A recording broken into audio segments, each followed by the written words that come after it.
regular, actually.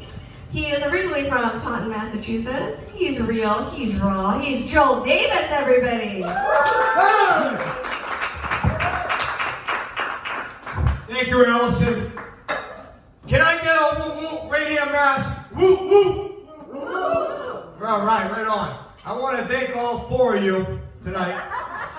No, we got a crowd here. You know, actually, everybody that's here, though, we got to give it up for ourselves. You know what I mean? Because we're here, and this is part of open mic, you know, and this is the way it is. And if you don't like it, then you know the song, get the fuck up, right? Don't do that. No, don't do that. Don't do that. But no, we really do appreciate everybody here, and I'm glad to be here. I'm close to home. I was actually originally born in New York City. I don't know if Allison knows that, but I have resided in Taunton, Mass. It's okay, which is very close to Raynham, Massachusetts. So I'm happy to be here, and I'm glad to meet some perfect people today. That's perfect comedians, I would say, because when you're a comedian that does open mics, you're doing your thing. And I recognize some faces, and I'm glad to see everybody here. So getting right on to the show, I'm going to tell everybody this right here. Now, everybody does know. Now, let me just make sure we got this straight right now. Everybody does know that there are stand-up comedians. Right? We're all stand-up comedians, correct? Yeah. We're all stand-up comedians. Okay, so what I'm going to do is I'm going to do an impersonation for you. Okay? This right here is a sit-down comedian lost for words.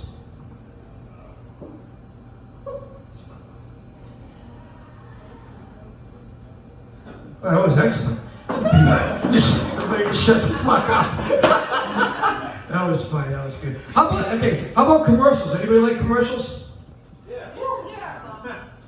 Well, obviously no one liked the sit down comedian. So, does anybody like commercials? 1975. If you're old enough to remember this, this is Purina Cat Chow. You know the Purina Cat Chow for the cats, the food. Yeah. And it was the lady was in the kitchen, and she did the Purina Cat Chow. Chow chow chow. Chow chow chow. Chow chow chow. Come on, kitty. Chow chow chow. What the fuck was that? And in 1975, that was a big deal back then. Yeah. Thank you. You remember that? You're not old enough to remember that commercial. You were just mimicking it. Very good. Excellent. Can you go to my next show, please? I need people like you in the crowd. Excellent. So all right. So we like commercials. We like impersonations somewhat, right?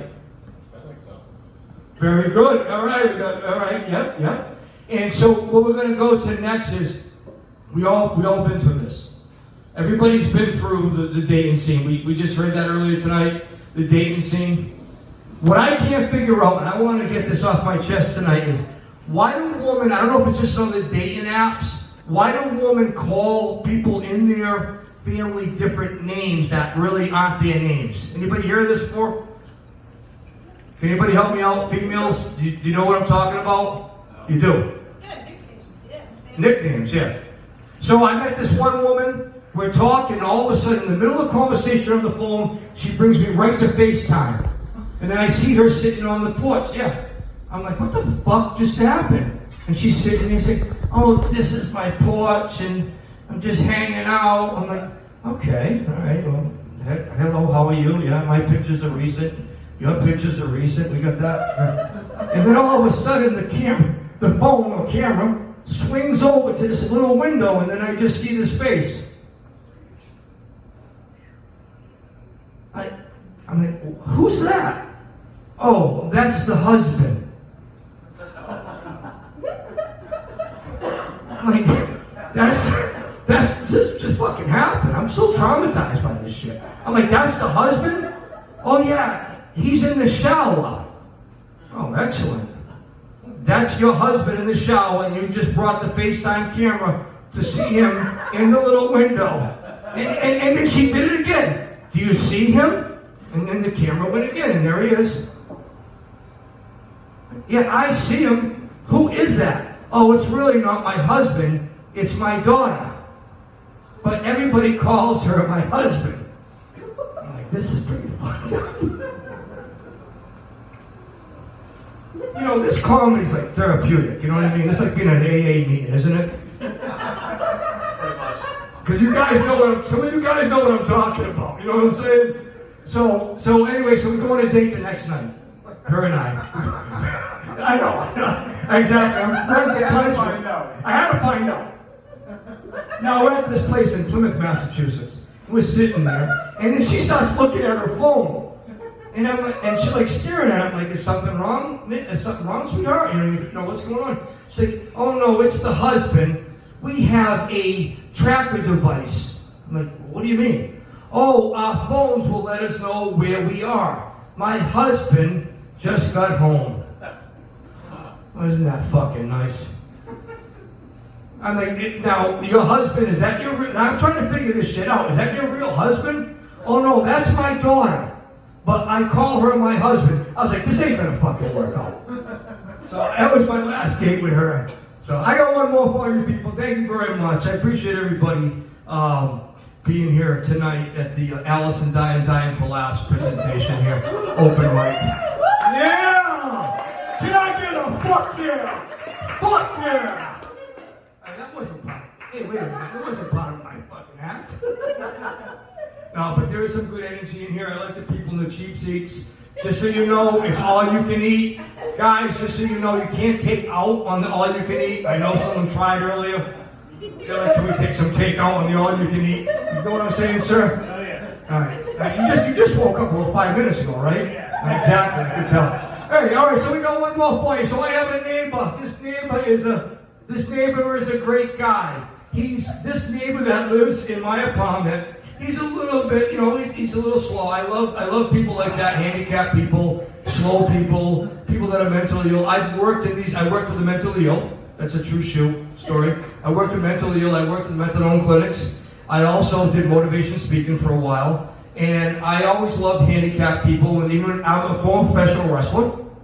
And I've taken time with the different fans that have been in wheelchairs that went to the wrestling events. And I'm proud of that shit. I don't give a fuck. And this fan is disabled. So he's about 35 years old, but he's got mentality about 10 years old. Exactly. He's a nice young man. He lives downstairs on the bottom floor. And he knows that I'm a hustler. I buy storage units and big estate collections. So he's always at the window watching what's coming up the stairs. He always wants to see what's coming up. Because I gave him some like Toy Story collectibles, Hot Wheel cars, Matchboxes. So this kid, he's not really a kid. He knows what's going on. You know what I mean? He's watching what's coming up. And I give him gifts. And he continuously said to me, you're a good guy. You're a good guy. You're a good guy. So I said to his mom, I said, does he speak much? Oh no, he doesn't speak too much. He only knows a few words. A very few words. I was like, well, that's pretty cool that he says that I'm a good guy. I thought that was pretty cool. I came up another week again, and I gave him one of the Toy Story figurines, and I gave him a Matchbox car, and he said, you're a good guy, you're a good guy, you're a good guy. And I was like, that's okay, enjoy it. And it made me feel good, you know what I mean? It really did. So, a couple more weeks went by, we pull up in the truck. I had nothing for him. There was nothing in the truck for him at all.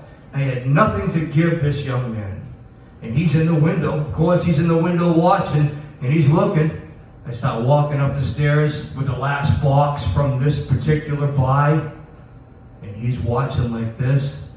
And I walk by, and he looks at me. His fucking voice and everything changed. He sees me. He knows he's not getting anything. He looks at me like this, and he says, fucking asshole. My name is Joel Davis. Thank you. Enjoy the rest of the show. I appreciate it, everyone. Thank you. Joel Davis, everybody. Thank you.